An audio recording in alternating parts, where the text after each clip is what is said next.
अभी अभी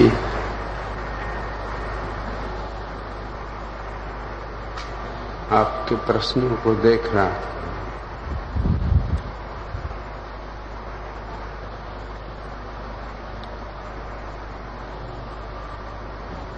यह जानकर दुख होता है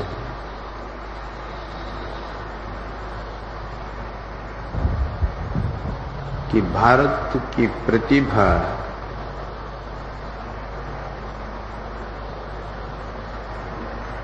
ऐसी कीचड़ में गिरी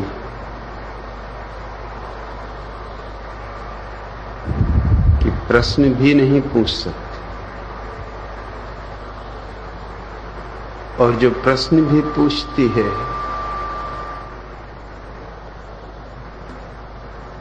वो सड़े गले हैं, उनसे दुर्गंध उठती। लेकिन तुम चाहते हो तो मैं जवाब दूंगा, लेकिन छाती पे हाथ रख लो, चोट पड़े तो परेशान मत होना।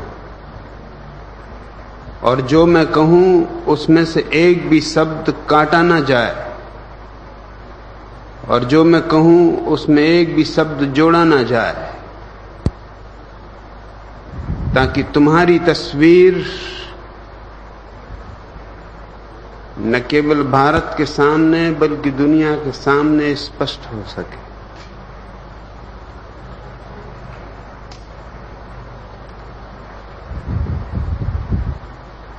प्रश्न भी पूछना मुश्किल है तो उत्तर तो तुम क्या समझ पाओ, लेकिन मैं कोशिश करूंगा। शुरू करो। दुनिया का सबसे अच्छा राष्ट्र कौन सा है और सबसे खराब राष्ट्र आप किसे मानते हैं?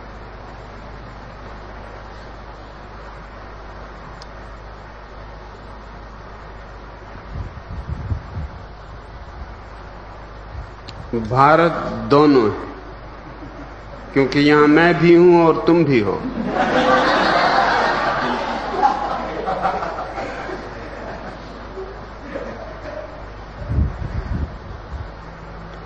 और भारत ने इस संसार में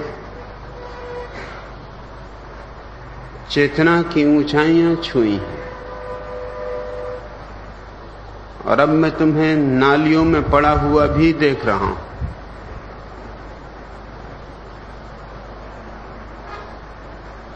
और नालियों के तुम इतने आदी हो गए हो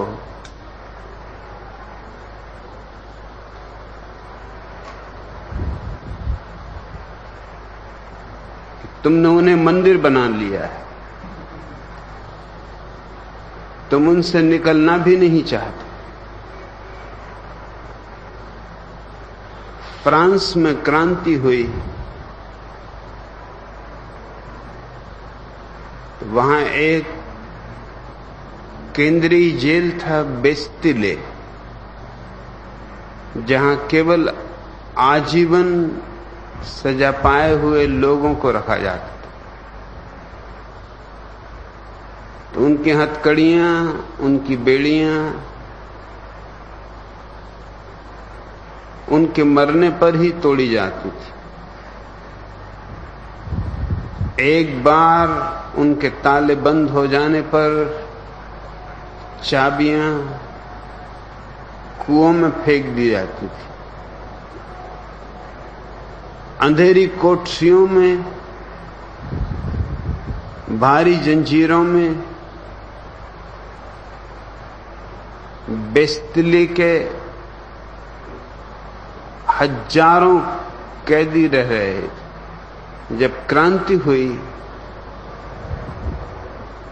तो स्वभावतः क्रांतिकारियों के मन में उठा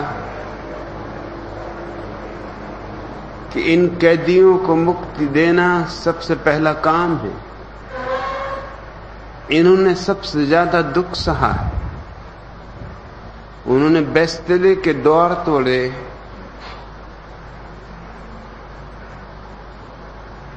लेकिन बेस्तिले के कैदी कारागृह से बाहर जाने को राजी नहीं थे। क्योंकि कोई 60 वर्ष से वहां था, कोई 50 वर्ष से वहां था, न कोई जिम्मेवारी, समय पर भोजन, कूड़ा कचरा ही सही, और वे बेड़ियां अब तक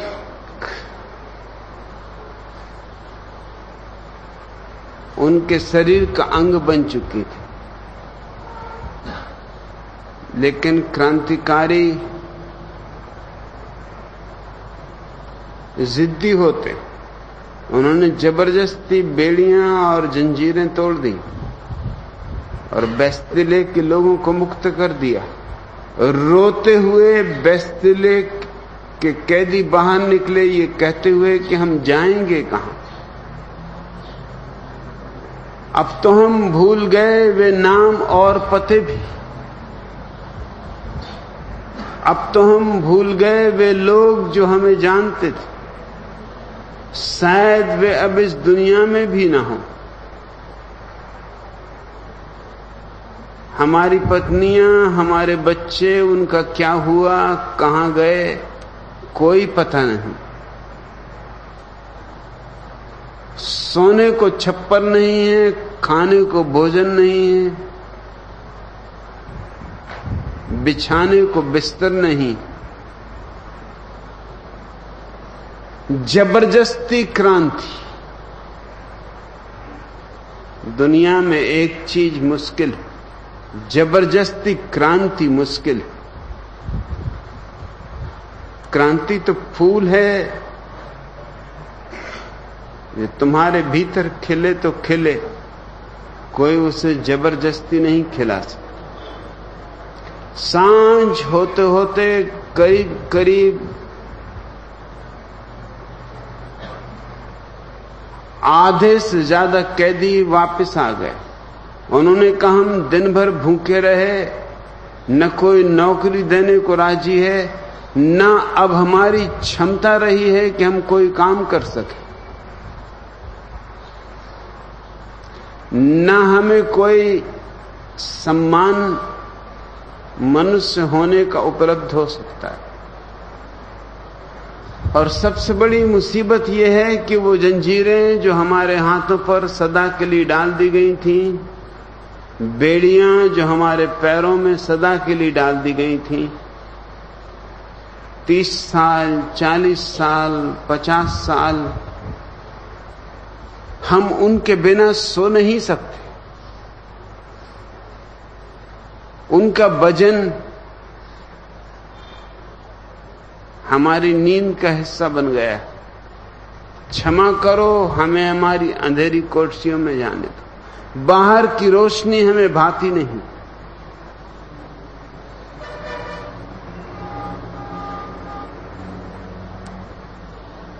तुम पूछते हो कौन सा देश सबसे अच्छा है और कौन सा देश सबसे बुरा है। देश तो होते ही नहीं, देश तो झूठ है। राष्ट्र तो मनुष्य की ईजाद है।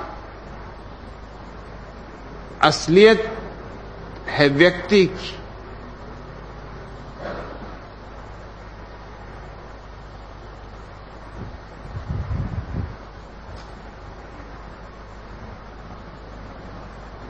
इस देश ने गौतम बुद्ध, उपनिषद के ऋषि, महावीर, आदिनाथ,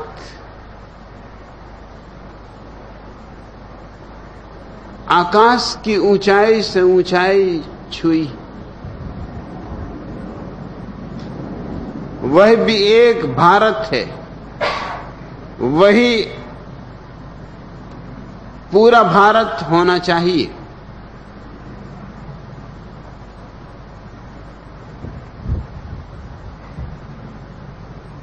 और एक भारत और भी है,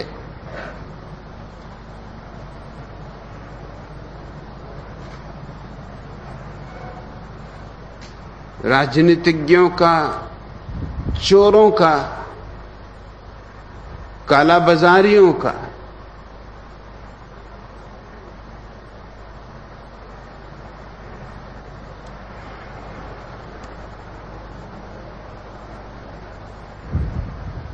भारत के भीतर भारत है,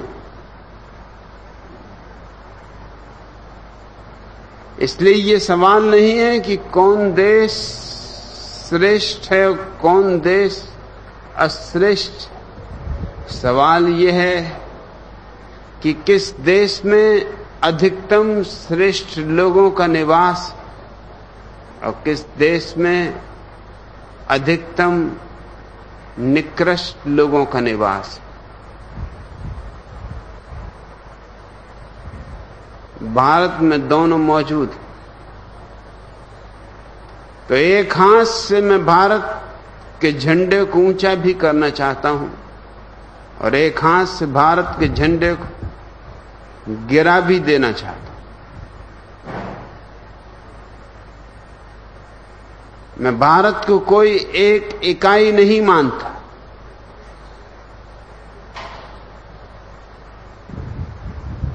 इसलिए मेरे लिए प्रश्न निरर्थक है। ये तुम पर है।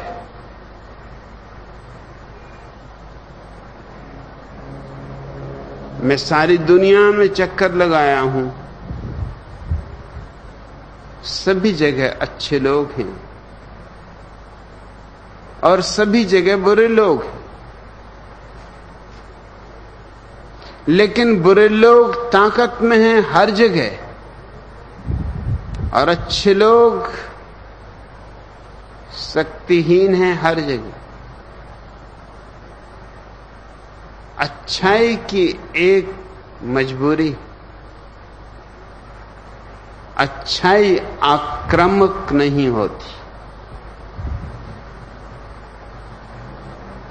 हिंसात्मक नहीं होती।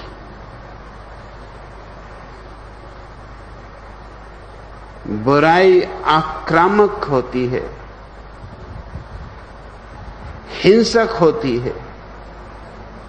स्वभावतः बुराई छाती पे चढ़ जाती,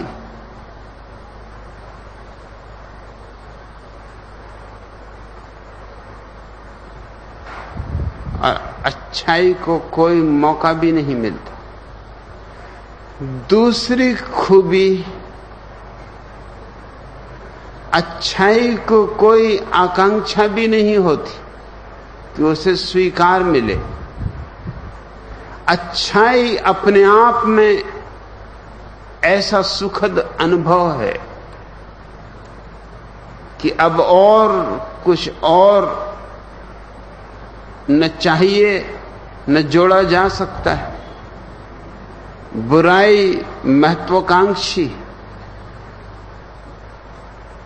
तो अगर बुरे लोगों को देखना हो तो राजनीति, और अगर अच्छे लोगों को देखना हो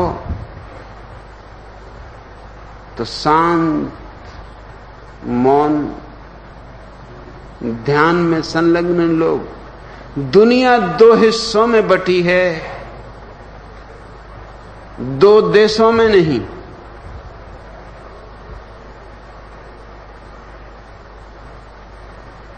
बुरे लोग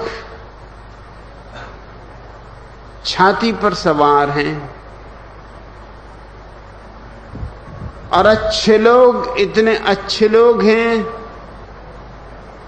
कि उनसे ये भी नहीं कहते कि अब उतरो भी।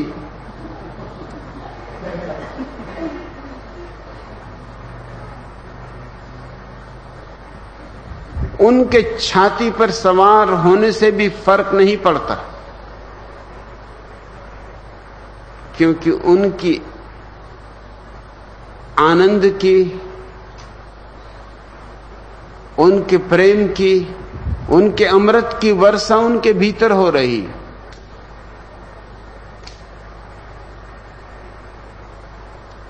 प्रश्न तुम्हारा गलत, और गलत प्रश्न का सही उत्तर नहीं हो सकता।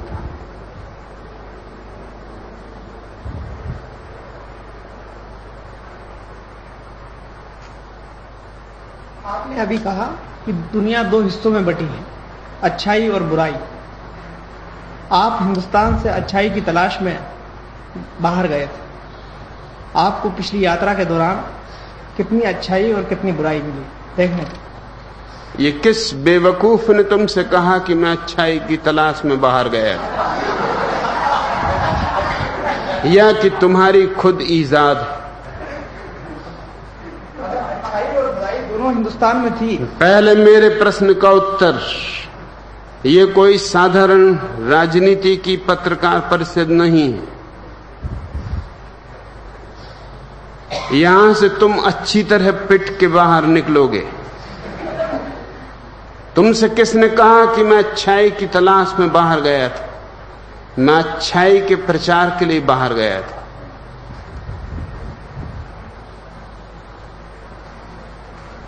और मैंने अच्छे लोग पाए,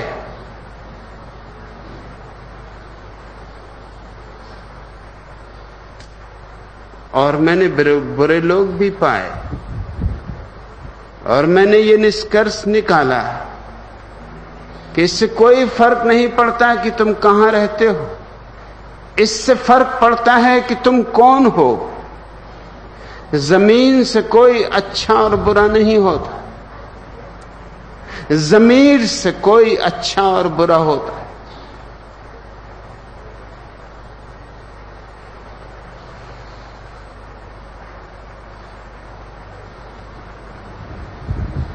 आपने पिछले 32 वर्षों में जो अनुभव किया है हिंदुस्तान में और बाहर रहकर, उसके बाद भारत, अमेरिका, धर्म, सेक्स, भारत की समस्याएं और उनके समाधान के बारे में आपके जो अब तक विचार रहे उनमें कोई खास बदलाव आया है क्या? बहुत बदलाव आया है, क्योंकि मैं कोई सड़ता हुआ बंद तालाब नहीं हूं। मैं एक बहती हुई गंगा हूं।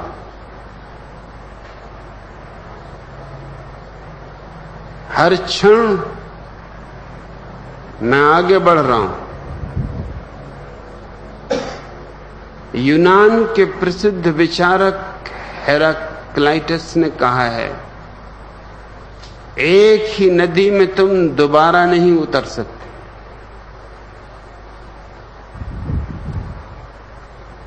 कभी न कभी किसी न किसी नक्षत्र पर अनंत काल में हेराक्लिटस से मेरी मुलाकात होगी ही। तो मैं उसको कहना चाहता हूं कि तुम एक ही नदी में एक बार भी नहीं उतर सकते, क्योंकि नदी बही जा रही। जब तुम नदी का ऊपर का तल छू रहे हो तब नीचे का तल बह रहा है, और जब तक तुम नीचे के तल पर पहुंचते हो ऊपर का तल जा चुका है।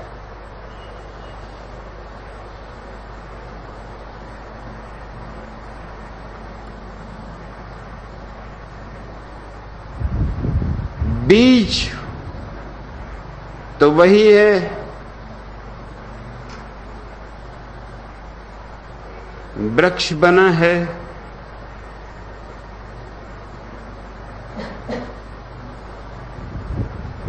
पत्तों से भरा है, फूल खिले हैं।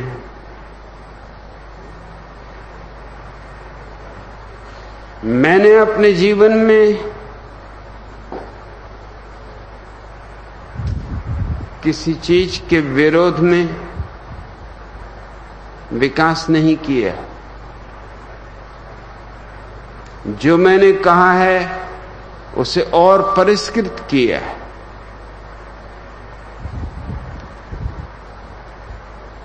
इसलिए निश्चित ही मैं वही नहीं कहूंगा जो मैंने 30 साल पहले कहा था। 30 साल पहले मैं बीजों की बात कर रहा था, अब मैं फूलों की वर्षा कर रहा हूं।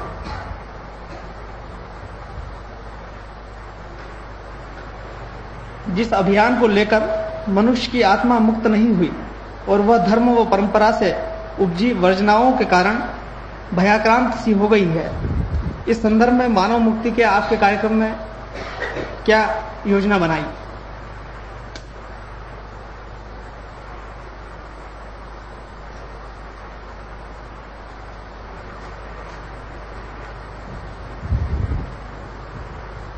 मानव मुक्ति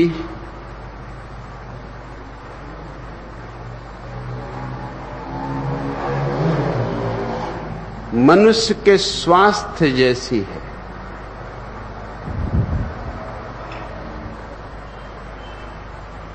बीमारियां अलग अलग हो सकती। कोई क्षय रोग से बीमार है,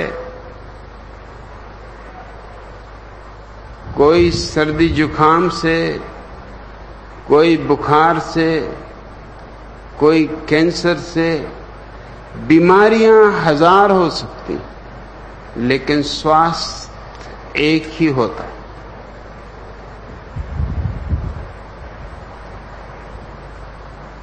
स्वास्थ्य बहुत प्रकार के नहीं होते।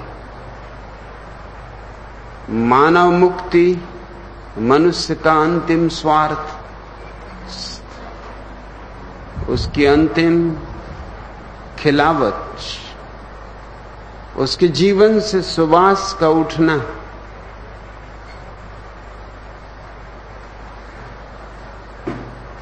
हजारों वर्षों की निरंतर खोज से आदमी ने वो विज्ञान भी खोज लिया है। उस विज्ञान को मैं ध्यान कहता हूं। ध्यान के अतिरिक्त कोई मनुष्य कभी मुक्ति का अनुभव नहीं करता। न तो प्रार्थना तुम्हें मुक्ति की तरफ ले जा सकती,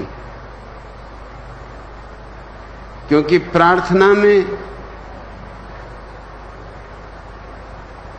तुमने प्रारंभ से एक झूठ स्वीकार कर लिया, विश्वास कर लिया।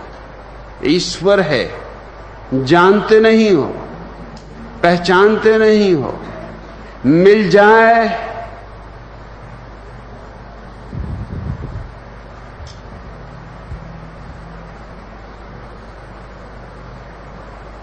तो भी पहचान ना सकोगे।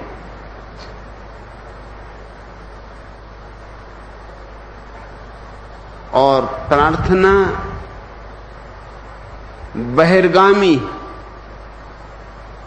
इसलिए सांसारिक।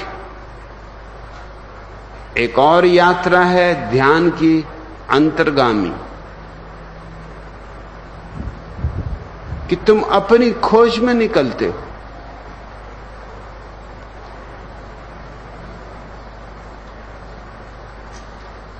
तुम स्वयं की पहचान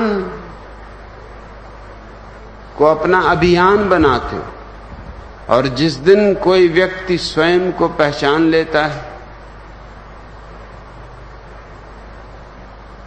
उसी दिन उसके जीवन में कल्याण की वर्षा हो जाती। और वो वर्षा एक जैसी है।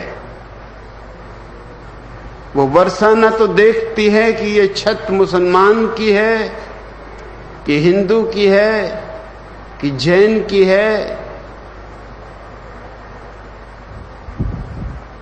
वर्षा के बादल को क्या लेना, तुम्हारी तैयारी चाहिए। और ध्यान का सूत्र छोटा सा है, सभी सूत्र छोटे होते हैं।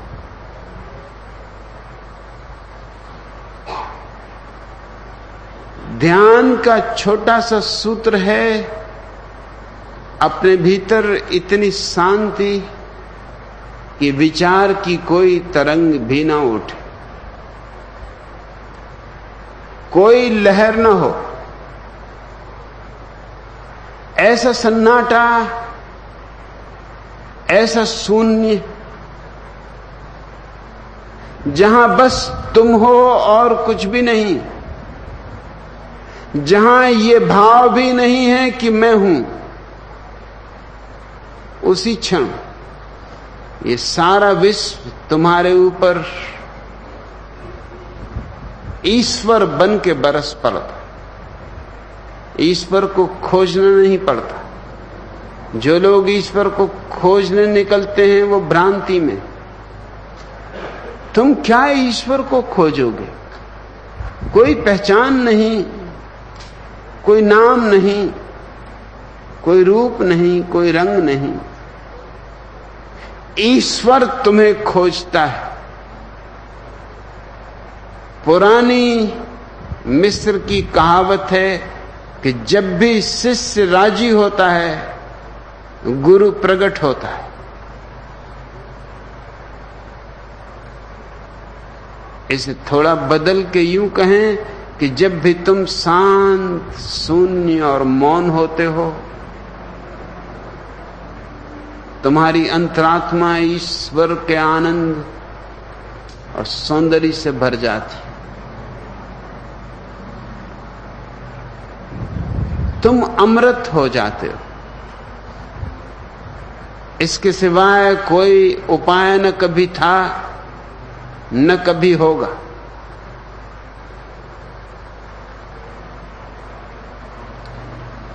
आपने कहा है कि आप जीवन भर झूठ नहीं बोले, किंतु शिष्यों की खातिर आपको झूठ भी बोलना पड़ा और अपने को रिहा करवाना पड़ा। भगवानों, संतों को अग्नि परीक्षाओं के दौर से गुजरना पड़ता है, वैसा ही आपको नहीं करना था? मैंने जीवन में 3 बार झूठ बोला है।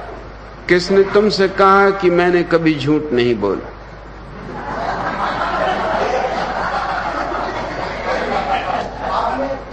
धर्मयुग को एक इंटरव्यू दिया है, उसमें कहा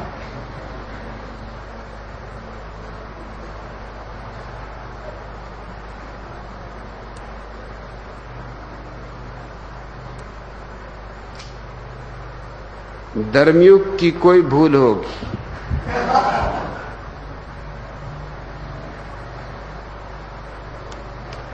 मैंने 3 बार झूठ बोला,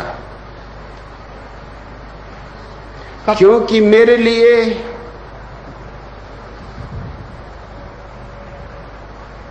प्रेम और करुणा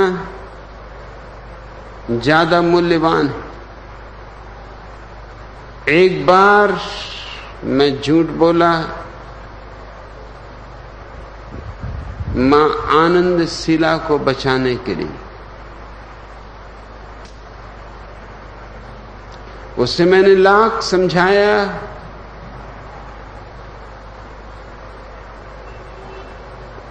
कि मेरा कभी कोई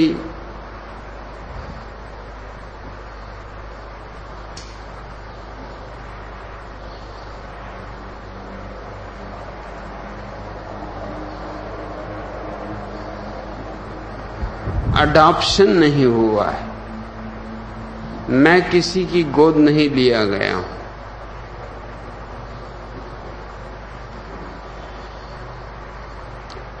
उसने झूठे कागजात तय किए,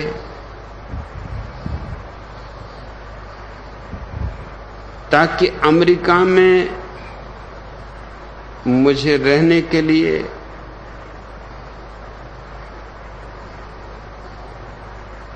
आधार बनाया जा सके। उसके पिता ने झूठ दस्तावेज तैयार की,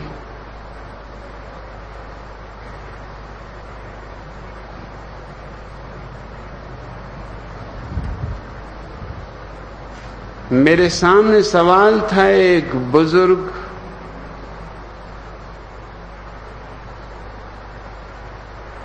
शीला और हजारों सन्यासियों के कम्यून का,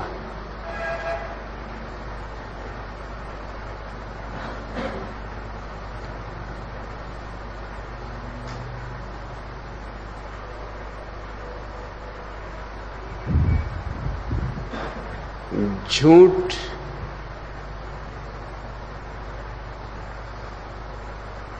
सिर्फ इतना मैं बोला कि मुझे कोई पता नहीं।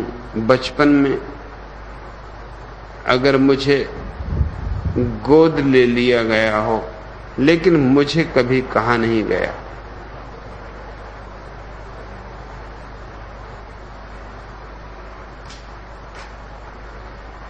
दूसरी बार मैं झूठ बोला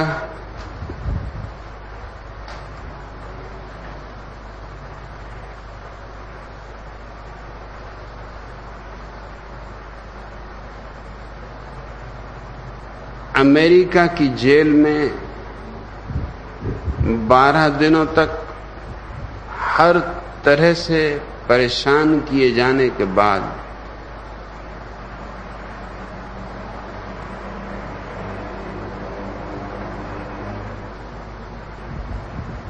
अमेरिकी सरकार ने मेरे वकीलों को कहा कि 2 ही उपाय हैं। एक तो उपाय है कि ये मुकदमा वर्षों तक चले। हम जानते हैं हम मुकदमा हार जाएंगे क्योंकि मैंने कोई पाप नहीं किया है, लेकिन मुकदमा 10 साल चले, 15 साल चले, 20 साल चले, इस बीच हम कम्यून को नष्ट कर देंगे। मेरे बिना कम्यून के प्राण निकल जाएंगे और सारे दुनिया में सन्यासियों का ध्यान का आंदोलन नष्ट हो जाएगा। अगर मैं 2 और उन्होंने लिस्ट बनाई हुई थी 136 जुर्म मेरे खिलाफ, सब झूठ। अगर मैं 2 जुर्म स्वीकार कर लूं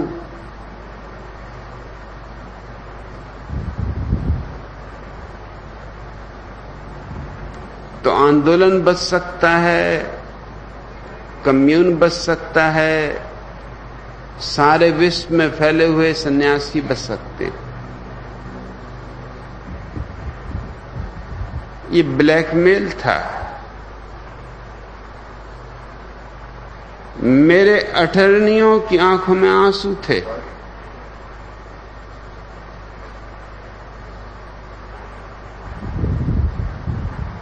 उन्होंने कहा कि हम जानते हैं कि ये सब झूठ है, लेकिन 2 छोटे से अपराध स्वीकार कर लेने से ये सारा का सारा उपद्रव शांत हो सकता है।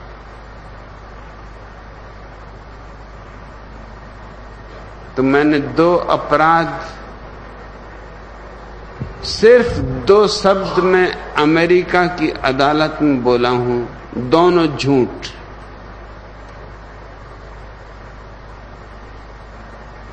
और जज से कह के ये बोला हूं कि ये मैं सत्य की शपथ खा के बोल रहा हूं।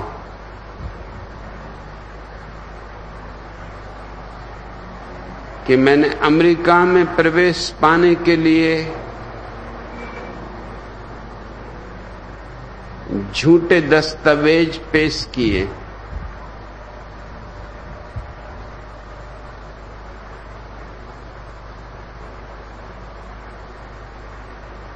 और मेरे सन्यासी अमेरिका में रह सकें इसलिए उनकी झूठी शादियां की। ना तो मैंने किसी की शादी की, ना मैंने कोई झूठे दस्तावेज पेश किए।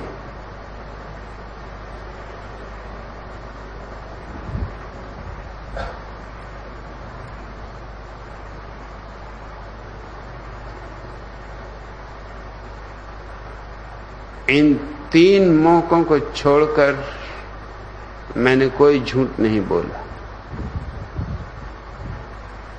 और इन 3 झूठों के लिए मैं शर्मिंदा नहीं हूं,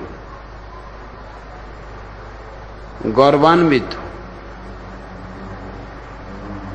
क्योंकि ये झूठ किसी बड़े आदर्श के लिए बोले गए थे, और ये झूठ मेरे किसी स्वार्थ के लिए नहीं थे।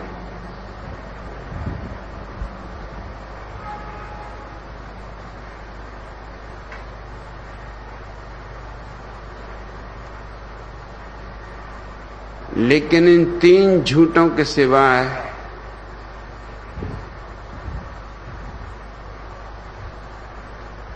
मेरा जीवन सिवाय सत्य के, चाहे वो कितना ही महंगा पड़ा हो, चाहे मैंने अपनी जान खतरे में डाली हो,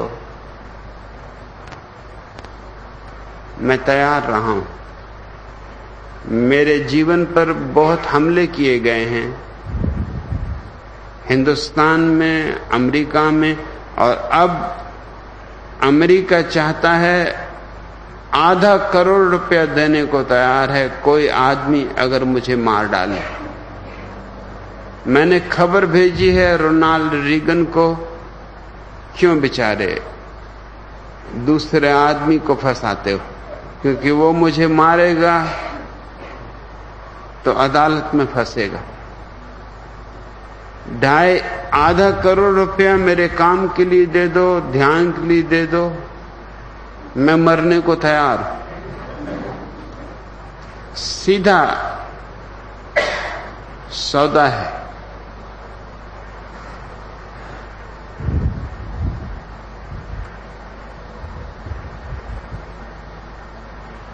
मेरी दृष्टि में झूठ और सत्य में निर्णायक बात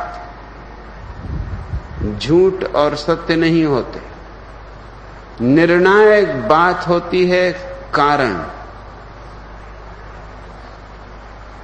मैंने 3 बार झूठ दूसरों के लिए बोला है, अपने लिए नहीं।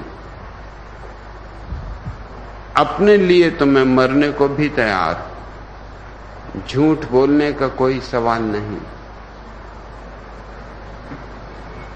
आपने कहा कि 3 बार झूठ आपने दूसरों के लिए बोला, और जिस आंदोलन को लेकर आप पिछले 32 सालों से चल रहे हैं, जिस पूरे समुदाय को लेकर आप चल रहे हैं, जो विचार और दर्शन आप लेकर चल रहे हैं, उस पूरे समुदाय में क्या कोई ऐसी शख्सियत अब तक नहीं बन पाई है कि आपको ये सोचना पड़ रहा है कि आपके बाद पूरे कम्यून का क्या होगा, पूरे विचार दर्शन का क्या होगा? क्या आप अब भी इस दिशा में कुछ सोचेंगे कि आपके बाद पूरे विचार और दर्शन को देश और विदेश में फैलाने के लिए कोई ऐसी शख्सियत तैयार की जाए या बनाई जाए? मैं आदमी नहीं बनाता, क्योंकि बनाए हुए आदमी काम के नहीं होते। सिखाए हुए आदमी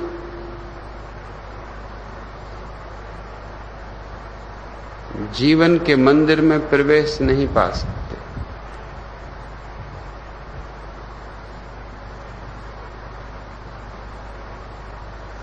अनेक मित्र हैं जो तैयार हो रहे हैं, मगर मैं उन्हें बना नहीं रहा हूं, मैं सिर्फ वातावरण बना रहा हूं। माली गुलाब के फूल बनाता नहीं, सिर्फ जमीन तैयार करता है, बीज बोता है,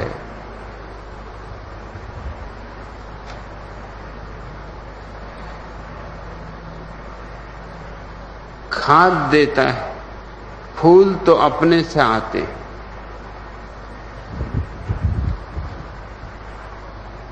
मुझे कोई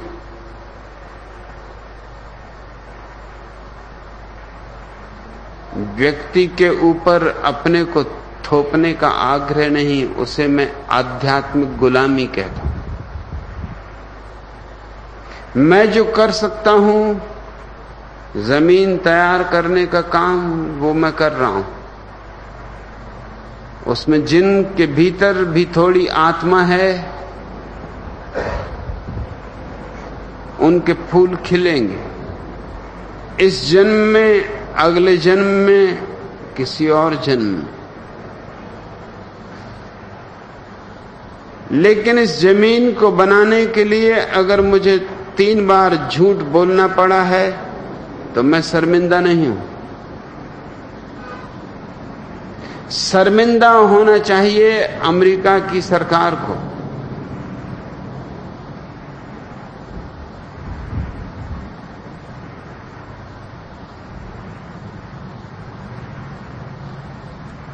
ये न्याय नहीं।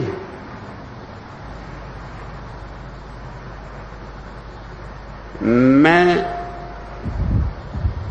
अदालत में मुकदमा लड़ने को राजी था। ये पहला मौका है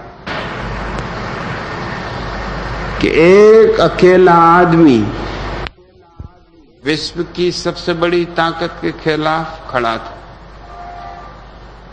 मेरे मुकदमे को उन्होंने नाम दिया था, मैंने नहीं।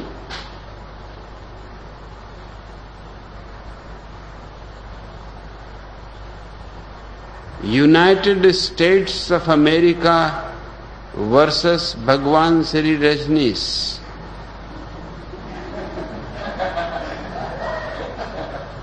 मैं तो वैसे ही जीत गया।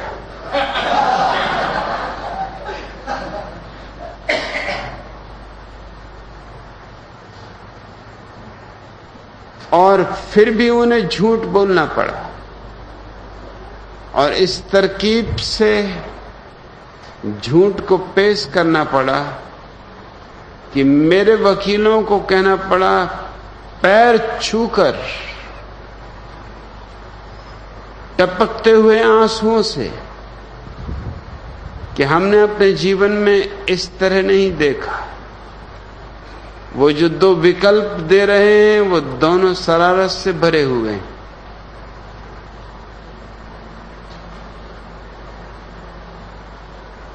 मुकदमे को लंबाया जा सकता है, तुम्हारे काम को रोका जा सकता है।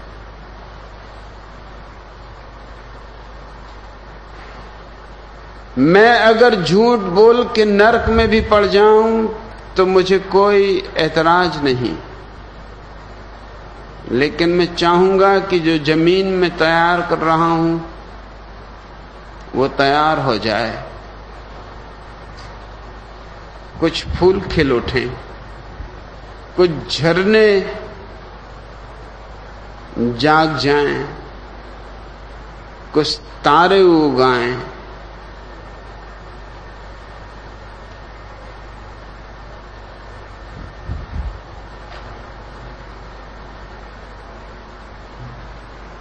ये पहला मौका था कि अमेरिका सरकार ने नेगोशिएशन के लिए मेरे वकीलों को निमंत्रित किया।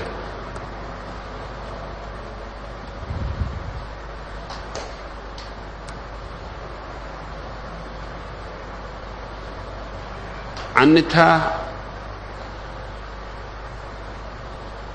वकील सरकार से प्रार्थना करते हैं कि कोई समझौता कर लिया जाए। अमेरिकी सरकार समझौता करने को राजी थी।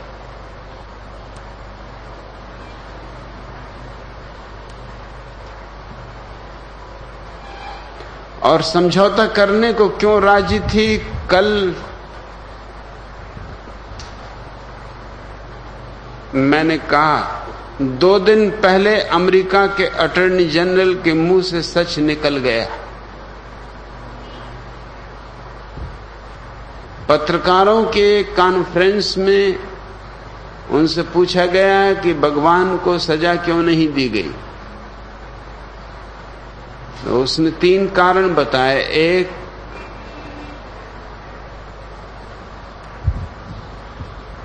कि हम भगवान के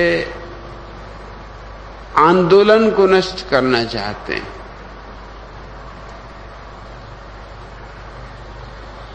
उनके कम्यून को नष्ट करना चाहते हैं। वह हमारा प्राथमिक दृष्टि है। दूसरा, हमारे पास भगवान के खिलाफ कोई भी सबूत नहीं है कि उन्होंने कोई जुर्म किया।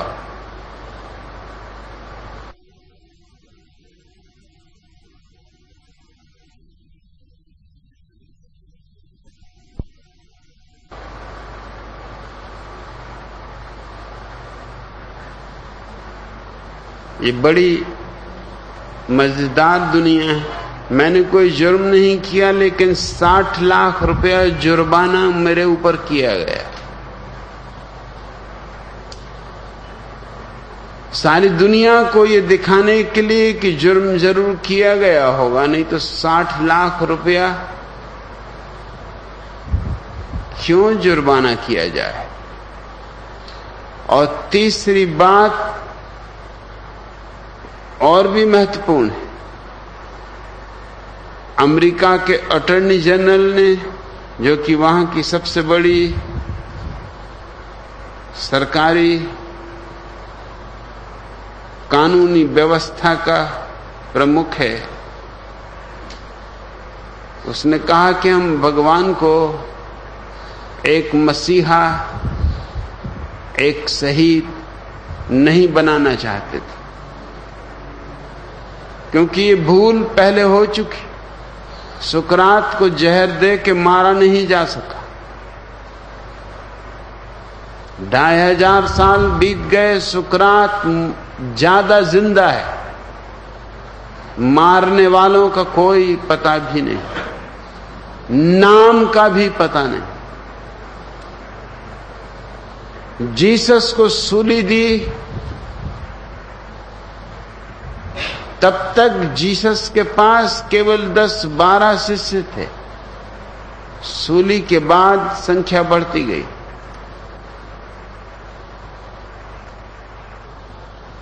अल-हिल्लाज मंसूर को बोटी बोटी काट डाला गया, लेकिन इससे कोई आत्माएं नहीं कटती। और भी सूफी हुए हैं उसी कोटि के, लेकिन अल-हिल्लाज मंसूर ध्रुव तारे की तरह चमकता है। हम नहीं चाहते थे कि भगवान को एक शहीद, एक ध्रुव तारा बना दे, और हमारा काम पूरा हो गया। लेकिन फिर भी उन्होंने आखिरी कोशिश की, क्योंकि जैसे ही मैं जेल से बाहर निकला,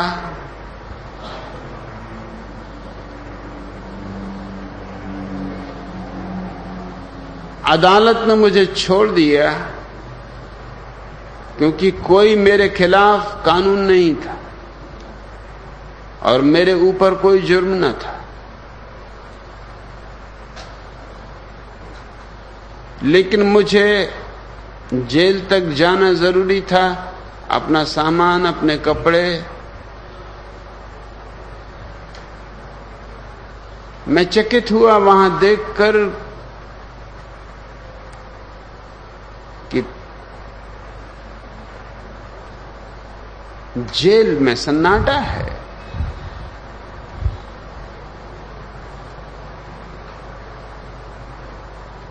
जो आधारभूत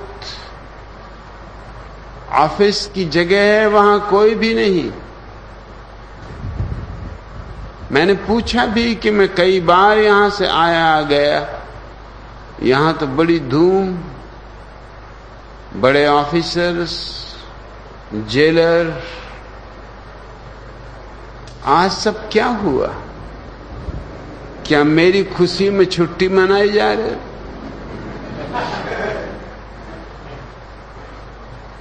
जो आदमी मुझे ले जा रहा था एयर कंडीशन जेल में, उसके माथे से पसीना बह रहा था। मैंने पूछा कि पसीना पोंछ डालो, क्योंकि पसीना भी बहुत कुछ कहता है।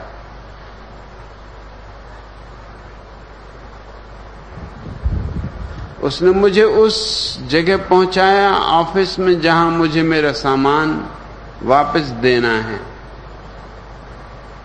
वहां भी एक ही आदमी था। इसके पहले वहां 12 आदमी से कम कभी भी नहीं थे।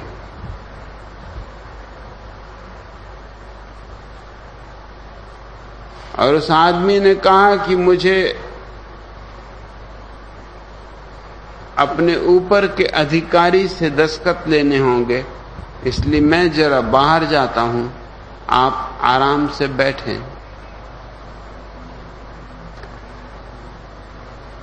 5 मिनट, 10 मिनट, 15 मिनट बीते, उस आदमी का कोई पता नहीं, और वो बाहर से ताला लगा गया। मैं कोठरी में अकेला हूं। जेल से बाहर आने पे पता चला कि जिस कुर्सी पे मुझे बिठाया गया था उसके नीचे टाइम बॉम्ब था।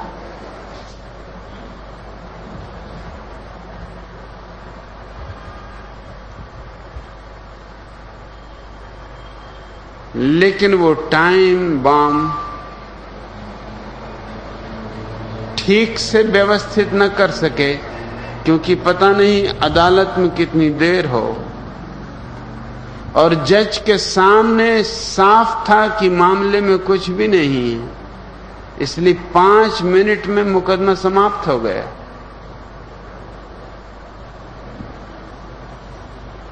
उन्होंने सोचा होगा 5 बजे मैं आऊंगा, मैं बहुत जल्दी पहुंच गया।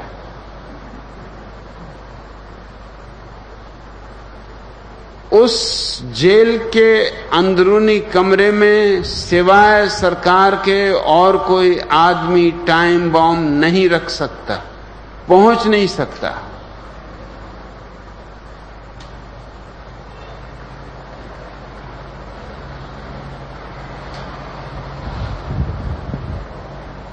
क्या घबराहट थी,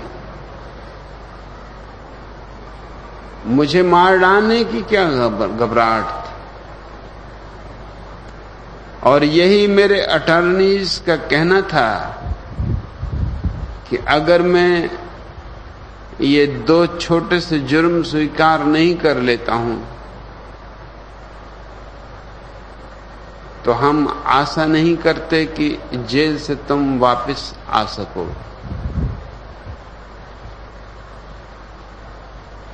मुकदमा लंबाया जाएगा, जेल में बहाने खोजे जाएंगे, और जेल में बहाने खोजे गए। मुझे एक जेल में रखा गया एक आदमी के साथ जो मर रहा है और जिसको ऐसी छूत की बीमारी है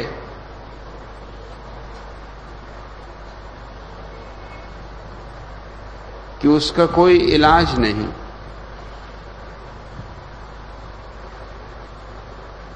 और उसकी कोठरी में 6 महीने से किसी को भी नहीं रखा गया था। उस आदमी ने एक कागज पे लिख के मुझे दिया कि इसके पहले कि आप कोई चीज छुएं, डॉक्टर और जेलर को बुलाएं और पूछें कि क्यों मुझे यहां रखा गया, मैं मर रहा हूं।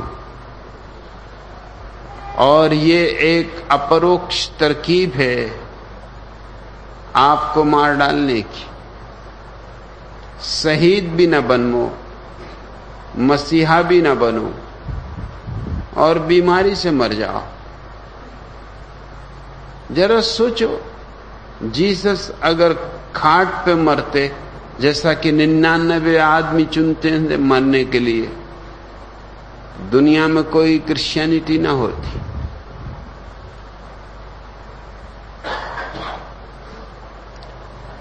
एक घंटा लगा मुझे दरवाजे को पीटने में, तब डॉक्टर आया और मैंने डॉक्टर से पूछा कि 6 महीने से जब कोई आदमी इस सेल में नहीं रखा गया और तुम विरोध करते रहे हो, तो आज तुम मौजूद थे, तुम्हारे सामने मुझे इस जेल में रखा गया, इस सेल में रखा गया, और तुमने कोई विरोध नहीं किया। तुम डॉक्टर हो या हत्यारे हो।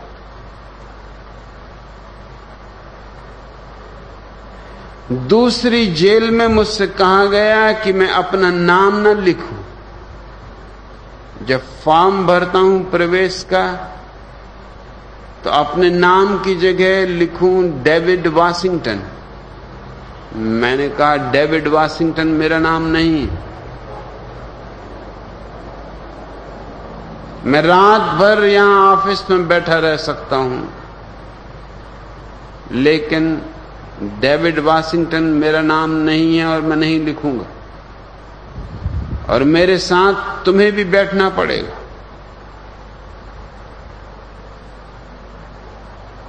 12 बजे रात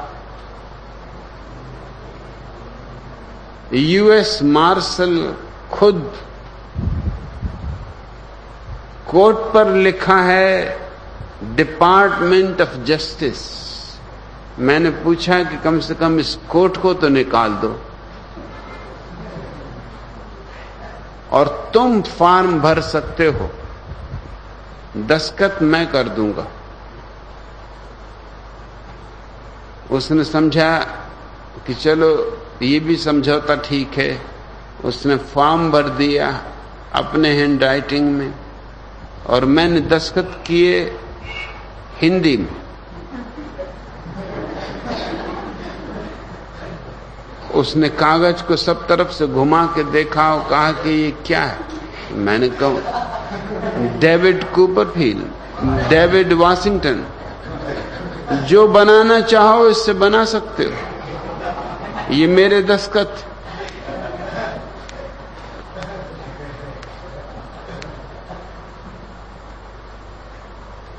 और तुम डिपार्टमेंट ऑफ जस्टिस को संभालते हो। क्या तुम ये भी नहीं समझ सकते कि मुझ में इतनी बुद्धि है कि मैं सोच सकूं कि मेरा नाम तुम फॉर्म पर नहीं भरना चाहते, क्योंकि अगर तुम मुझे मार डालो जेल में तो मेरा कोई पता भी नहीं चल सकेगा कि मैं कहां खो गया। इसलिए हैंड राइटिंग तुम्हारे हैं और दस्तखत मेरे हैं। तुमने अपनी फांसी का इंतजाम खुद कर लिया। ठीक 5 बजे सुबह मुझे बदल के दूसरे जेल में भेज दिया गया, क्योंकि वो फॉर्म नष्ट करना था। मुझे इस बात की चिंता नहीं है, क्योंकि जीवन से जो मुझे मिल सकता था वो मिल सका है। अब और जीवन से कुछ पाने का कोई सवाल नहीं। लेकिन लाखों लोग हैं दुनिया में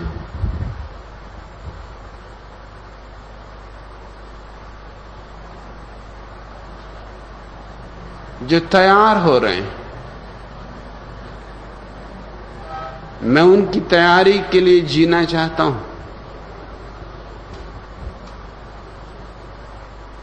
मैंने झूठ बोला सत्य की सेवा के लिए।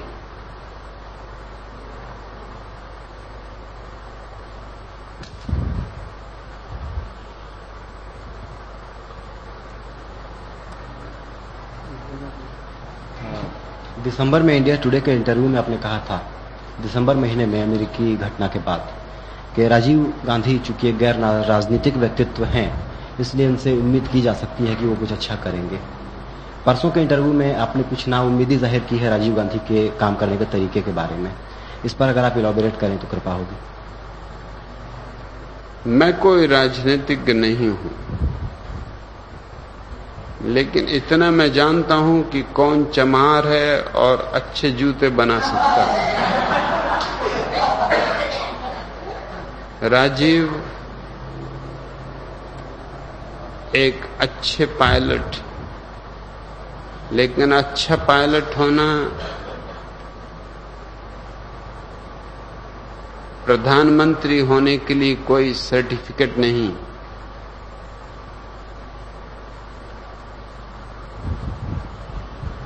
और आने वाला चुनाव निर्णय करेगा इस बात का।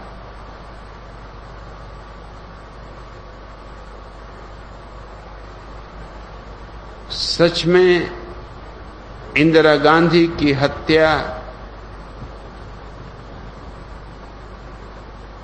का राजीव ने पूरी तरह शोषण किया। मां के खून पर राजीव गांधी हिंदुस्तान का प्रधानमंत्री।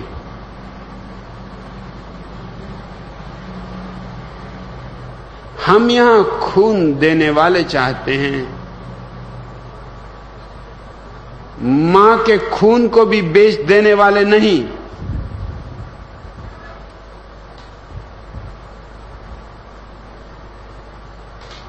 राजीव की अपनी क्षमताएं हैं, अपनी प्रतिभा है, वो उसका उपयोग करे।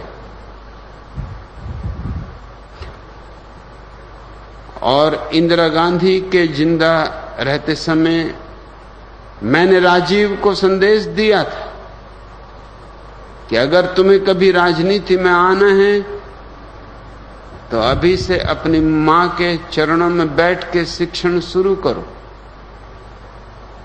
जो उत्तर मुझे मिला था वो ये था कि मैं ही अकेला घर में कमाने वाला हूं।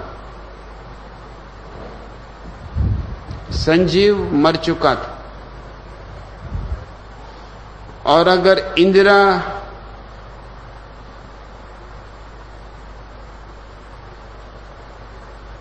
अपनी सत्ता खो देती है तो मेरे सिवाय परिवार को भोजन भी देने वाला कोई भी नहीं।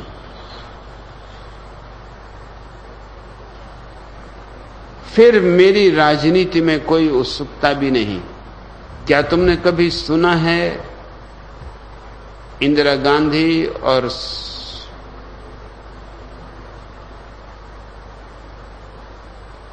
उसके जिंदा रहते समय राजीव ने कोई उत्सुकता राजनीति में ली हो, कोई आबा सा भी राजनीति का सीखा हो?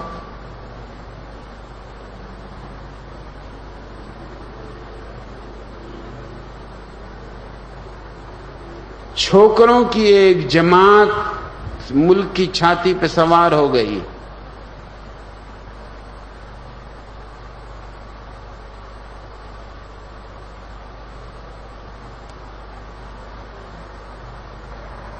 आने वाले इलेक्शन तक उनकी धज्जियां उड़ जाएंगी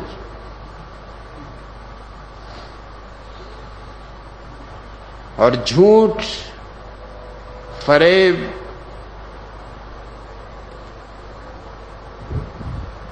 लंबा अभ्यास चाहते।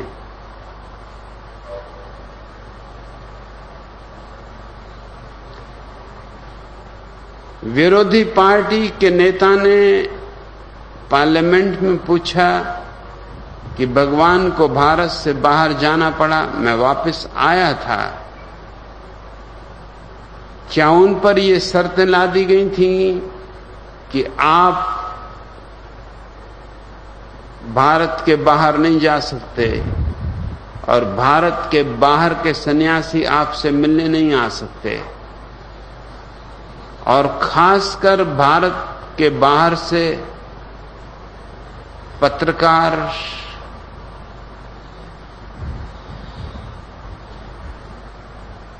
न्यूज मीडिया आप तक नहीं पहुंचने दिया जाएगा। मैंने कहा तो अमेरिका की जेल में और भारत की जेल में क्या फर्क होगा?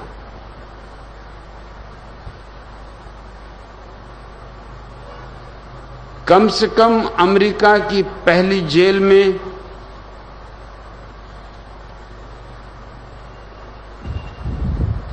जेलर मुझे पढ़ता रहा था, सुनता रहा था, वो इतना उत्सुक था कि उसने सारे कानून को एक तरफ रख के जेल के भीतर वर्ल्ड प्रेस कॉन्फ्रेंस बुलाई। अमेरिका में मैं जेल के भीतर वर्ल्ड कॉन्फ्रेंस के भीतर पत्रकारों से बात कर सकता हूं अमेरिका की गवर्नमेंट के खिलाफ, और भारत में मैं स्वतंत्र रह के भी पत्रकारों से नहीं मिल सकूंगा, और जो मुझे प्रेम करते हैं वो मेरे पास ना आ सकेंगे, तो मेरे रहने न रहने का कोई उपयोग नहीं। मेरे छोड़ दिए जाने पर भारत से विरोधी पार्टी के नेता ने ये प्रश्न पूछा कि क्या ये शर्तें लगाई गई थी कि उनके शिष्य उनसे मिलने नहीं आ सकते, और राजीव गांधी की सरकार ने उत्तर दिया कि ये बात झूठ, उनके शिष्य मिलने आ सकते हैं। तो मैंने अपने बहुत से सन्यासियों को अलग अलग देशों में, अलग अलग एम्बेसीज में वीसा लेने के लिए भेजा। हर जगह से इंकार मिला।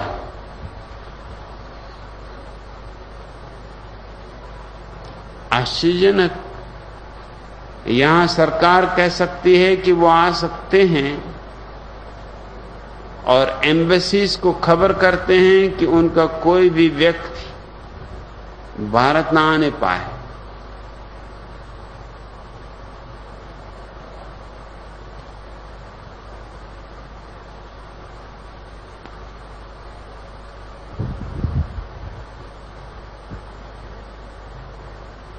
ये झूठ और फरेब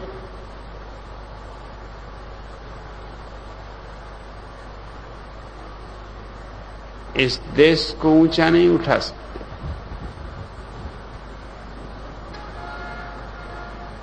और ये व्यक्ति जो आज सत्ता में हैं इतने नपुंसक हैं कि देश से वह भी नहीं कह सकते जिससे देश का भला हो सके, कि अपनी संख्या कम करो, कि संतत नियमन करो।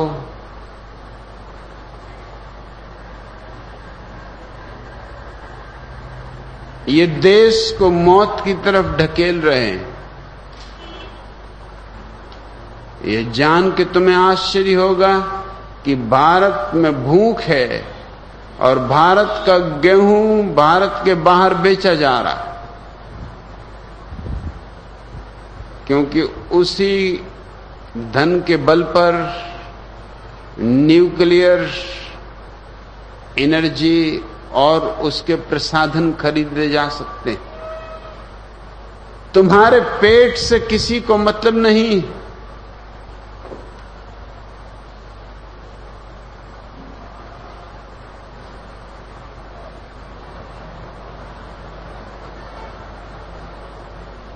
मैं सोचता था कि राजीव चूंकि राजनीतिज्ञ नहीं है, बल्कि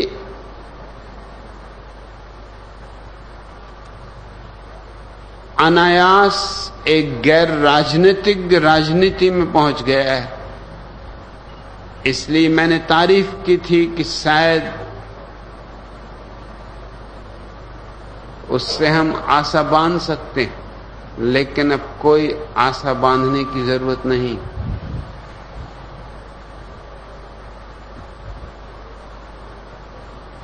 ये देश मरेगा गरीबी से,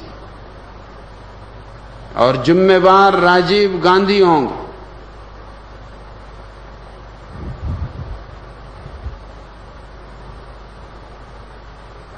आज पंजाब में तुम लोगों को मारोगे, लेकिन कहां कहां तुम लोगों को मारोगे?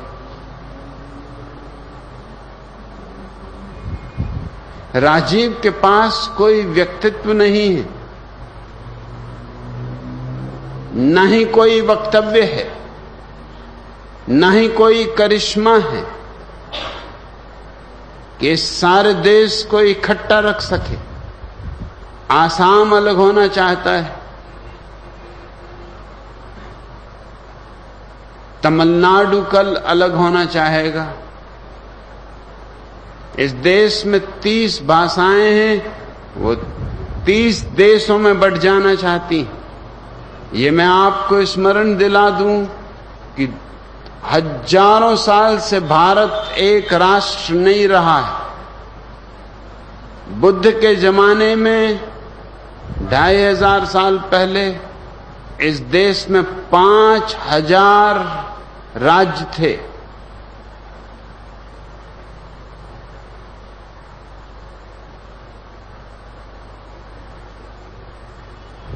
ये तो मुसलमानों, मुगलों, तुर्कों, हूणों और अंग्रेजों की जबरदस्ती के कारण तुम्हें बांध के रखा गया है, लेकिन अब तुम्हें बांध के नहीं रखा जा सकता। अब तो तुम्हें प्रेम से ही एक रखा जा सकता है। अब तो सिर्फ एक ही बंधन इस देश को राष्ट्र बनाए रख सकता है, और वो प्रेम का है। न तो भाषा का, न धर्म का, न प्रांत का, वरन सिर्फ प्रेम का। राजीव के पास प्रेम का क्या संदेश है? ध्यान का क्या संदेश? हिंदुस्तान की पार्लियामेंट रिटार्डेड,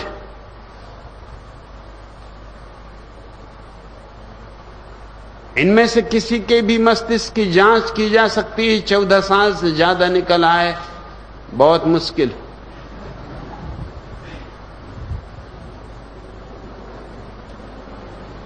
इस देश को नासमझ छोकरों के हाथ में छोड़ दिया गया है।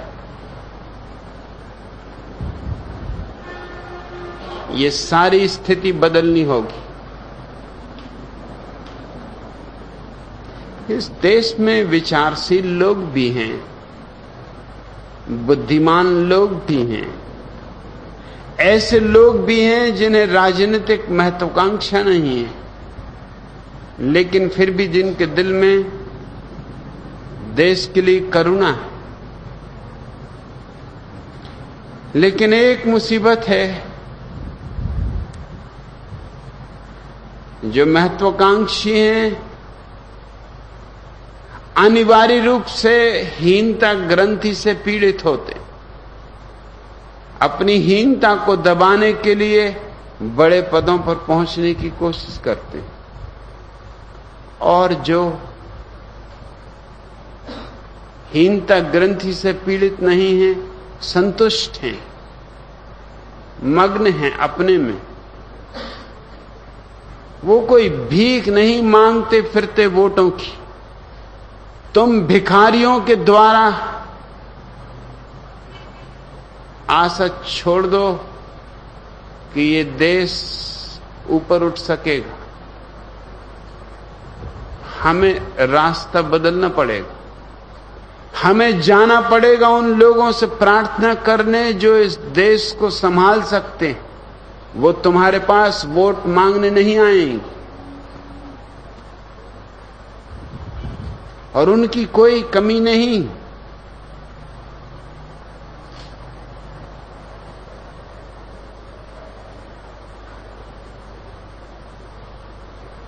इसलिए मैंने अपने दृष्टिकोण में पूरा परिवर्तन किया है।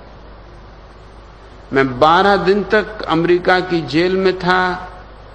राजीव ने कोई भी उपाय नहीं किया भारतीय राजदूत के द्वारा कि कम से कम इतना तो पूछे कि मेरा जुर्म क्या है।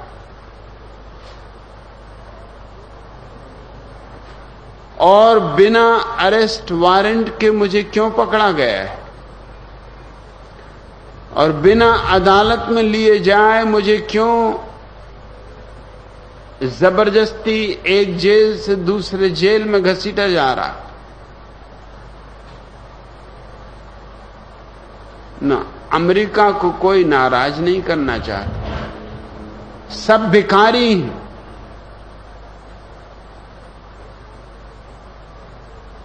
अमेरिका से वो साधन चाहिए जो नाइट्रोजन बम पैदा कर सके, जो मृत्यु की किरणें पैदा कर सके। जीवन में किसी का रस नहीं।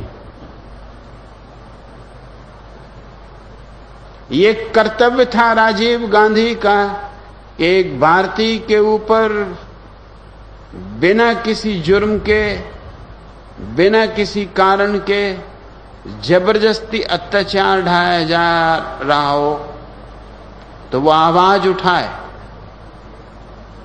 दुनिया के दूसरे देशों से आवाजें उठी, सिर्फ भारत चुप रहा। और जिस दिन मैं जेल से छूट कर आया, उस दिन भारतीय राजदूतावास का एक आदमी पूछने आया है कि हम आपकी क्या सेवा कर सकते। मैंने कहा 12 दिन तुम कहां थे? अफीम लेते हो, चरस पीते हो,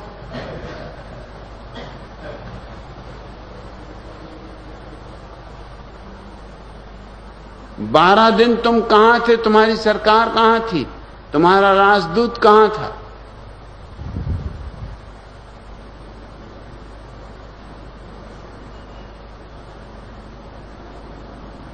उस आदमी ने जो उत्तर दिया वो ये था कि हम निरीक्षण कर रहे थे कि क्या हो रहा। तो मैंने कहा तुम निरीक्षण करते जब तक कि मैं मर जाता, तो तुम मेरी लाश से पूछने आते कि हम क्या सेवा कर सकते हैं। जाओ और कह दो अपने राजदूत से और कह दो अपने प्रधानमंत्री से, तुम्हारी सेवा की मुझे कोई जरूरत नहीं है। हाँ, तुम्हें कभी कोई जरूरत पड़े मेरी सेवा की तो मैं हमेशा तैयार हूं। मैं इस सरकार को एक बचकानी, अप्रौढ़, अपरिपक्व सरकार कहने को मजबूर। इतने बड़े राष्ट्र को, जहां 900 करोड़ की आबादी हो, इन बच्चों के हाथ में छोड़ देना खतरे से खाली नहीं। ये कोई दिवाली के फटाके नहीं है।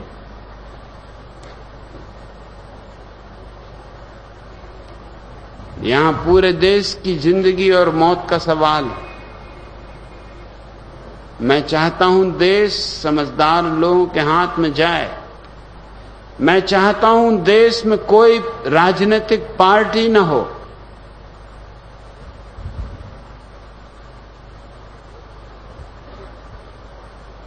कोई जरूरत नहीं राजनीतिक पार्टी की।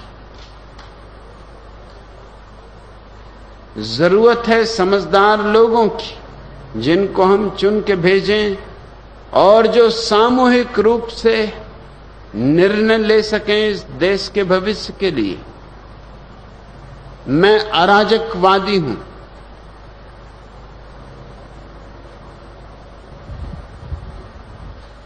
राजनीतिक पार्टियां सिर्फ शोषण करती हैं। 5 साल एक पार्टी शोषण करती है, तब तक लोग दूसरी पार्टी के संबंध भूल जाते।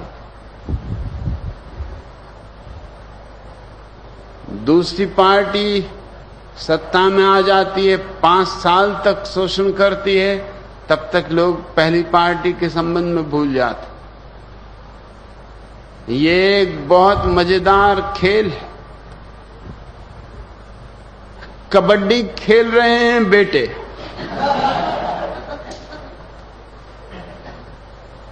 और रेफरी भी कोई नहीं।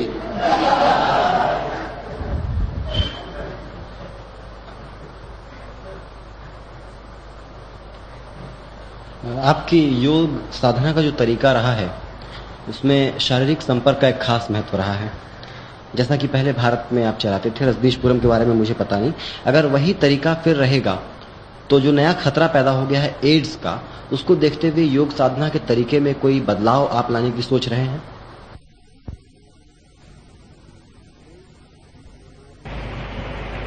एड्स की बीमारी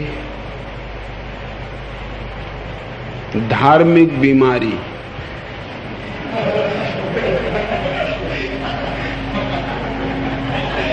इसका जन्म आश्रमों में, मॉनेस्ट्रीज में, और उन स्थानों पर हुआ जहां धर्म गुरु लोगों को समझा रहे थे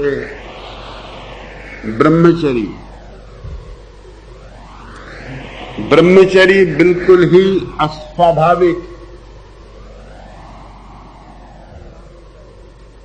सिर्फ ब्रह्मचारी होने का एक ही उपाय है और वो है प्लास्टिक सर्जरी।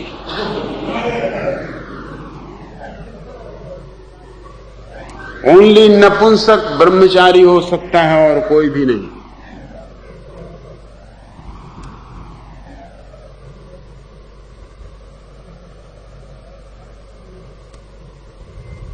और अब भी ब्रह्मचर्य का शिक्षण जारी। महात्मा गांधी जैसे लोग लिखते हैं ब्रह्मचर्य ही जीवन, और जीवन के अंत में 70 साल की उम्र में समझ में आता है कि नहीं, ब्रह्मचर्य ही जीवन नहीं, और एक नग्न स्त्री के साथ सोना शुरू कर दे।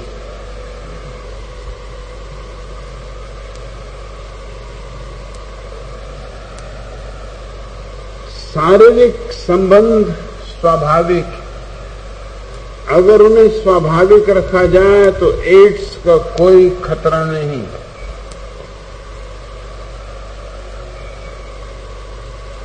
जंगलों में अब तक किसी जानवर में एड्स नहीं पाई गई, लेकिन अजायब घरों में जानवरों में भी एड्स की बीमारी पैदा हो जाती, क्योंकि अगर नर ही नर हैं, मादा नहीं है, तो बंदरों में इतनी अक्ल है जितनी तुम्हारे भिक्षुओं में, तुम्हारे सन्यासियों में। कोई रास्ता खोजना ही पड़ेगा। भोजन तुम करोगे और तुमसे कोई अगर कहे कि पेशाब करना मना है तो तुम मुश्किल में पड़ोगे। पानी तुम पियोगे,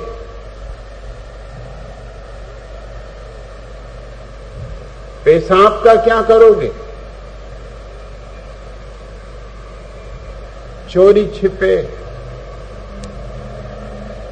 कोई रास्ता खोजो। अपने को धोखा दोगे और समाज को धोखा दोगे।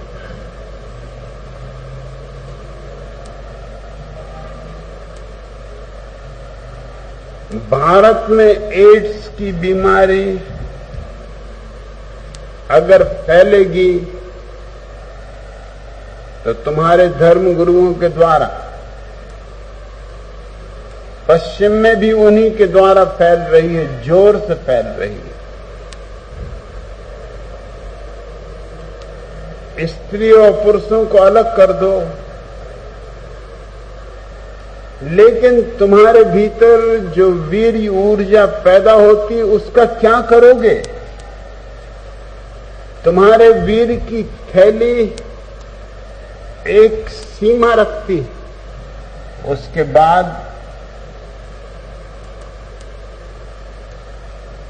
बाद कोई भी अप्राकृतिक, कोई भी विकृत रूप लेगी। या तो स्वप्न दोष होगा तुम्हें। महात्मा गांधी को 70 साल की उम्र में भी स्वप्न दोष होते थे, लेकिन हम ऐसे अंधे हैं कि सोच भी नहीं सकते। महात्मा गांधी ईमानदार आदमी थे। मुझे उनकी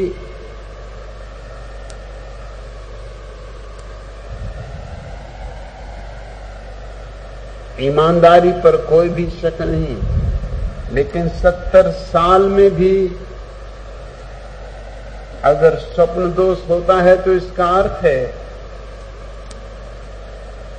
कि तुम्हारे हाथ में नहीं है बात। भूख लगती है, तुम्हारे हाथ में नहीं। प्रकृति ने जो भी जरूरी है उसे तुम्हारे हाथ में नहीं छोड़ा, नहीं तो तुम कभी के खत्म हो गए होते। सांस लेते हो तुम्हारे हाथ में नहीं तो रात में भूल जाते कि सांस लेना कि नहीं। सड़क की भीड़भाड़ में भूल जाते कि सांस लेना कि नहीं।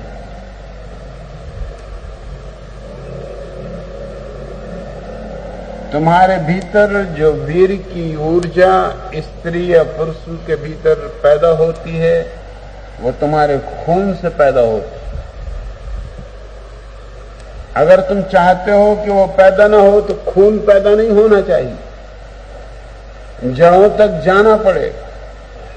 और खून पैदा ना हो तो भोजन बंद करना होगा।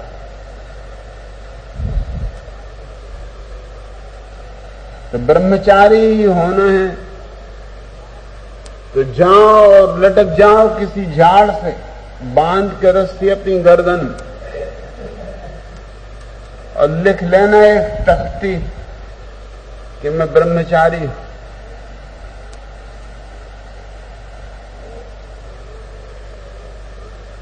एड्स को रोकने का एकमात्र उपाय है कि स्त्री और पुरुष के बीच हमने जो वैमनस्य, जो दुश्मनी हजारों साल में पैदा की है उसे अलग कर लें।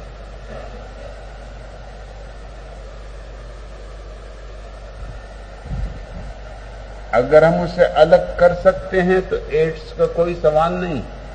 पुरुष और स्त्री के संभोग से एड्स पैदा नहीं होता,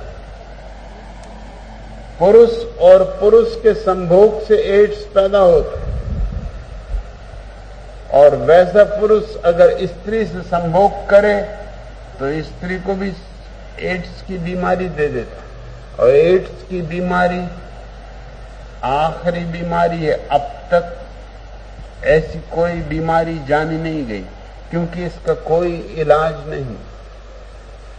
वैज्ञानिक कहते हैं कि 10 वर्षों तक तो हम नहीं सोच सकते कि कोई इलाज खोजा जा सकता।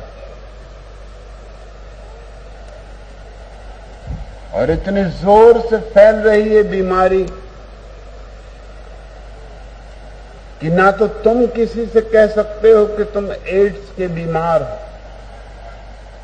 न तुम डॉक्टर के पास जा सकते हो, न डॉक्टर चाहता है कि तुम उसके पास आओ, कृपा करो, फीस ले लो और घर जाओ। न कोई अस्पताल भर्ती करने को राजी, क्योंकि केवल शारीरिक संबंध से ही एड्स एक दूसरे में नहीं फैलता, पसीने से भी फैलता है, थूक से भी फैलता है,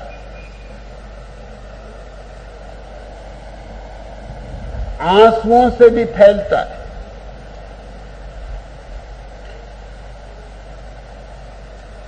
सिर्फ दुनिया में एक कौम है एस्किमोस की जिन्होंने कभी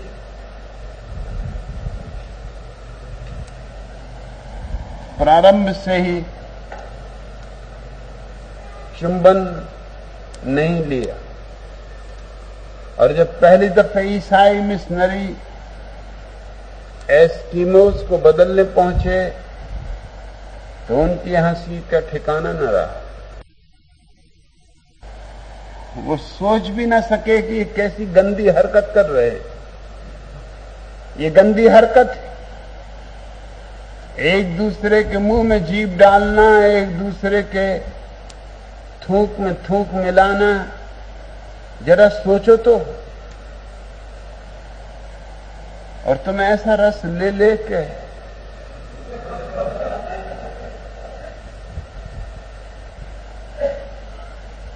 लेकिन थूक में एड्स के वायरस होते हैं। शरीर से जो भी चीज बाहर निकलती है उसमें एड्स के वायरस होते हैं। एक ही उपाय है, सेलिबेसी, ब्रह्मचरी गैर कानूनी करार दिया जाए और पकड़ पकड़ के एक एक सन्यासी की शादी की जाए कि चलो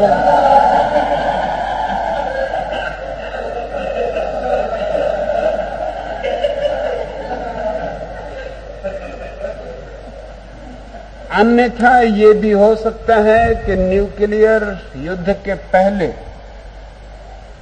एड्स आदमी को मार डाले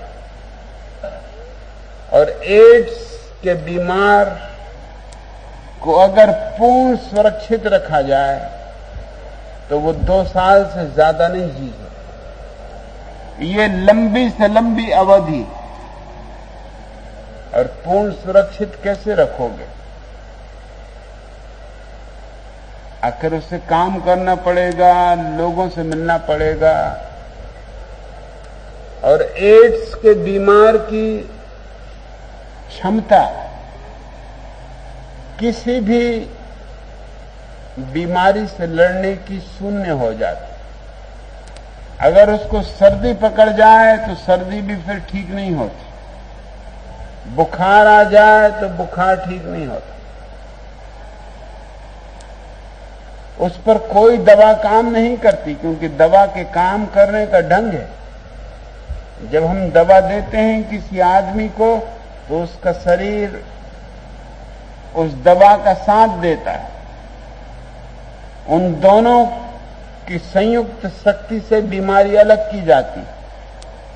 एड्स के मरीज का शरीर साथ नहीं देता, वो खोखला है, तुम दवा डालते जाओ वो बेमानी, तुमने नाली में डाल दी होती तो भी उतना ही असर होता जितना तुमने इंजेक्शन लगा के किया है।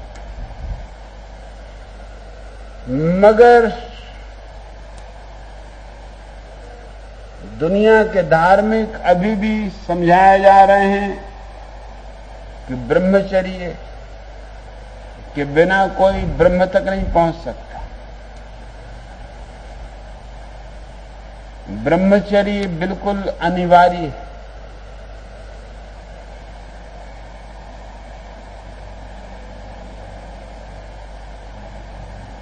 ये देश के दुश्मन हैं और समाज के दुश्मन हैं, इन्हें रोकना जरूरी है और स्त्री और पुरुष को करीब लाना जरूरी है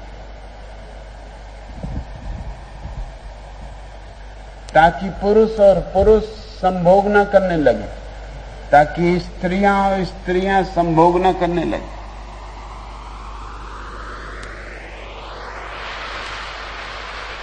मैं अमेरिका में था तो टेक्सास की गवर्नमेंट ने पार्लियामेंट में ये कानून पास किया कि समलिंगी संभोग गैर कानूनी और 10 साल की सजा, कम से कम सजा। तुम विश्वास न कर सकोगे,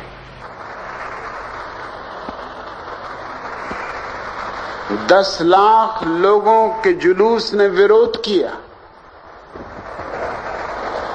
कि ये हमारी स्वतंत्रता पर हमला है।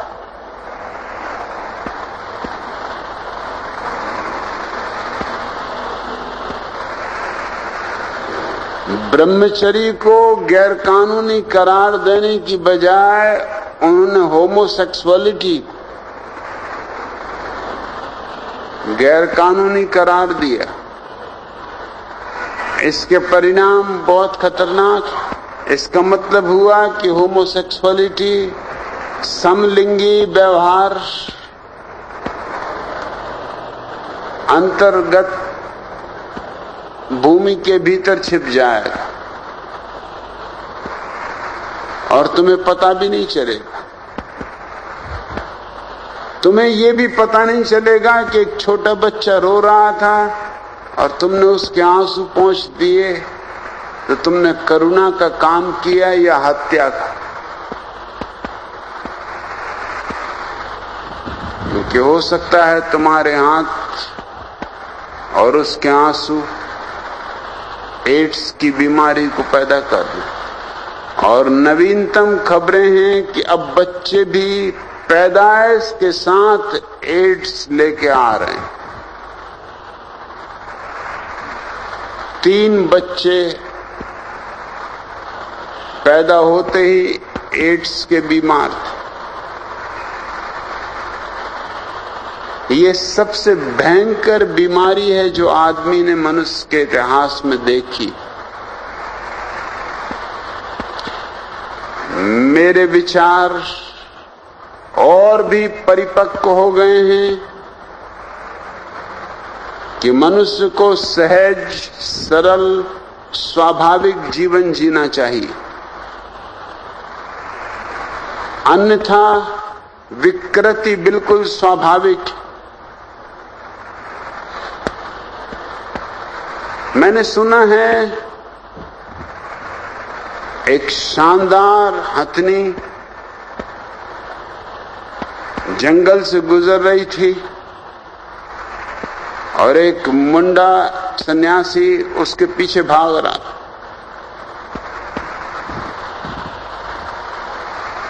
हथनी ने पूछा कि हे मुंडे, तू क्यों मेरा पीछा कर रहा है? उस सन्यासी ने कहा, माई, अब तुम इतनी बड़ी हो कि माई ही कहना पड़ेगा। एक ही वासना रह गई है जीवन में, उसी की वजह से संसार में भटक रहा हूं। अगर तुम जरा सहायता कर दो तो मोक्ष में आनंद लूं। हथनी ने कहा, मैं बिल्कुल तैयार हूं, क्या सहायता चाहिए? उसने कहा, कहने में शर्म आती है मगर यहां कोई भी नहीं है और किसी को पता भी नहीं चलेगा। न मालूम क्यों मेरे दिमाग में बार बार ये ख्याल उठता है कि हथनी को प्रेम करने से कैसा होगा। हथनी ने कहा, प्रेम? तुम प्रेम करोगे मुझसे? ठीक है, नसनी वगैरह लायो। उसने कहा, मैं ले आया हूं, म्युनिसिपल की नसनी, उसी को लेके तो दौड़ रहा हूं और हाँप रहा हूं। तुम मेरी ये छोटी सी इच्छा पूरी कर दो तो जन्म जन्मांतर का चक्कर छूट जाए। ये मेरे भाव को नहीं छूटता, सब देख लिया मगर हथनी से प्रेम नहीं किया। और अब मैं समझता हूं कि क्यों आश्रमों में हाथी और हथनियां रखे जाते थे। उसने कहा, तू जल्दी कर भैया, क्योंकि मेरी भी डेट है, मेरा बॉयफ्रेंड रास्ता देखता होगा। हे मुंडे, चढ़ अपनी नसनी पर।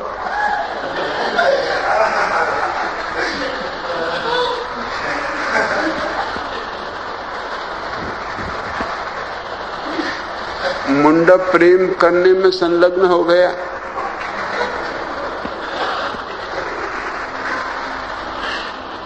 प्रेम क्या था? एक तरह की कसरत समझो। दंड लगा रहा था, पसीना पसीना हुआ जा रहा था।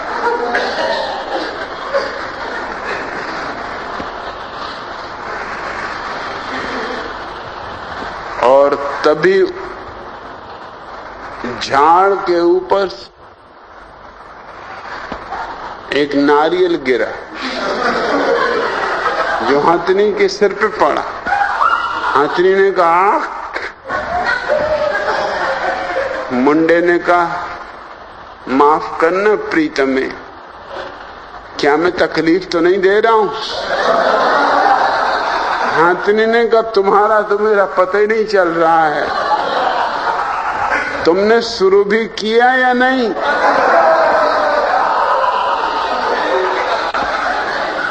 मुंडा गुंडा बोला, मैं तो बहुत पहले खत्म हो चुका। ये तो मेरे गुरु हैं जिनका नाम गुंडा है, वो ऊपर बैठे हैं झाड़ पर।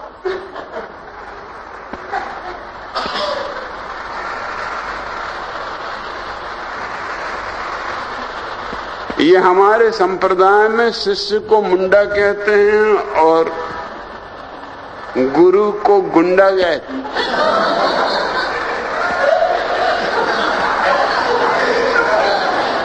हालांकि वो ब्रह्मचर्य के बिल्कुल पक्ष में हैं, लेकिन ये अद्भुत दृश्य देखकर, जो कि हिंदी फिल्मों में भी नहीं दिखाई पड़ सकता, वो भी जोश में आ गए, भूल गए सब ब्रह्मचर्य, और कुछ न सूझा तो जोर से वृक्ष को ही हिलाने लगे। नारियल उनकी कृपा से तुम्हारे सिर पे गिरा।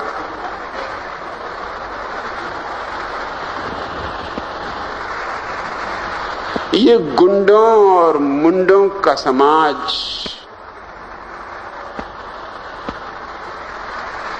इसने तुम्हें हजार तरह की बीमारियां दी।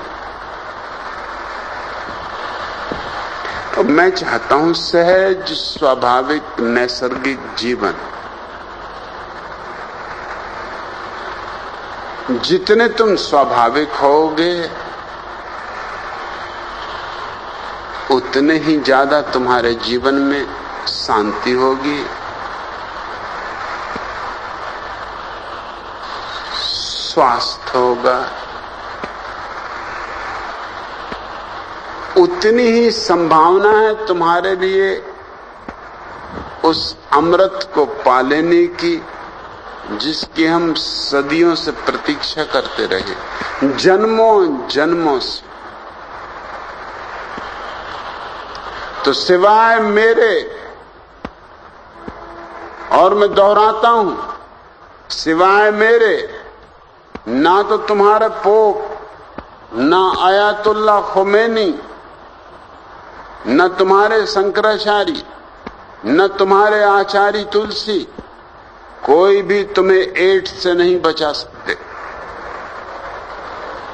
एड्स से बचाने का एक ही उपाय है, सरल बनो, सीधे बनो, नाहक सिर के बल खड़े होने की कोशिश न करो।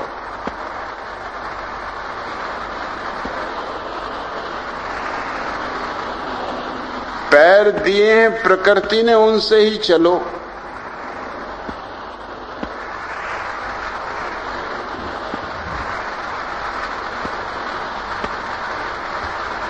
भारत में अभी भी एड्स का कोई बहुत प्रचार नहीं है, सिवाय सैनिकों के कॉलेजों में, जहां लड़के और लड़कियों को अलग अलग हॉस्टलों में रहने के लिए मजबूर किया जा रहा है, आश्रमों में जहां स्त्री और पुरुषों के बीच दीवार खड़ी की जा रही है। बड़े आश्चर्य की बात है कि प्रकृति तुम्हें जो देती है तुम उसका विरोध करते हो, फिर परिणाम भी भोगने के लिए तैयार हो जाना। अभी एड्स पश्चिम में आग की तरह फैल रही, रोज हजारों लोग मर रहे हैं और रोज लाखों लोग एड्स के चक्कर में आ रहे हैं। वो ईसाइयत की देन। अभी भारत को बचाया जा सकता है, अभी बात आगे नहीं बढ़ी, अभी पैर पीछे खींचा जा सकता है। लेकिन यही मेरी तकलीफ है कि मैं सच सच को कह देता हूं तो पत्थर खाने की तैयारी अपने हाथ से कर लेता हूं। तुम सच नहीं सुनना चाहते, तुम चाहते हो कि राम राम राम राम जपता रहूं और ब्रह्मचर्य सध जाए। खुद रामचंद्र जी से नहीं सधा, तुमसे क्या सधेगा?